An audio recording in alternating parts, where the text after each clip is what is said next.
అయినప్పటికీ కూడా ఈ విషయంలో నేనైతే చాలా పక్కాగా చంద్రబాబు గారి మాటల్ని ఖండిస్తాను. ఇక్కడ రెండు రకాలు ఉన్నాయి. కోవిడ్ అనేది ప్రతి రాష్ట్రానికి ప్రతి దేశానికి ఒక అనుభవం, ఒక ఎక్స్పీరియన్స్.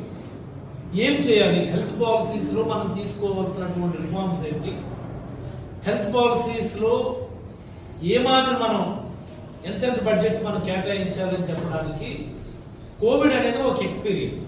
మేబీ చంద్రబాబు గారు కోవిడ్ సమయంలో ముఖ్యమంత్రిగా లేకపోవడం వల్ల ఆయనకి ఒక అవగాహనకి ఆయన రాలేకపోతున్నారు. This is my personal opinion. Public health is different. Public health అన్నటువంటిది ఒక సెపరేట్ కాన్సెప్ట్. టెర్షియరీ కేర్ అన్నటువంటిది ఇంకొక కాన్సెప్ట్. టెర్షియరీ కేర్కి సంబంధించి మెడికల్ కాలేజీలు అనేవి టెర్షియరీ కేర్ హాస్పిటల్. అన్ని మెడికల్ కాలేజీలో కూడా టెర్షియరీ కేర్ అందుతుంది. ఆయన చెప్పినటువంటి కార్పొరేట్ హాస్పిటల్స్ లో నయం కాని జబ్బులు కూడా మీరు తీసుకోండి. వైజాగ్ ఉన్నటువంటి any corporate hospital, any big private hospital బాగా తీవ్రమైపోతే మెడికల్ కాలేజ్ హాస్పిటల్కే పంపిస్తారు.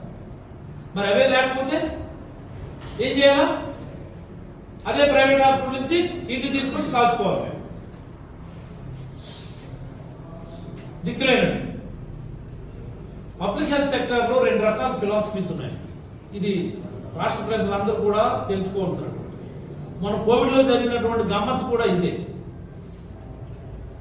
ఇటువైపున North Korea and South UK రెండు డిఫరెంట్. యూకేలో ఉన్నటువంటిది టోటల్ కూడా గవర్నమెంట్ అండర్లో జరిగేటటువంటి హెల్త్ మేనేజ్మెంట్.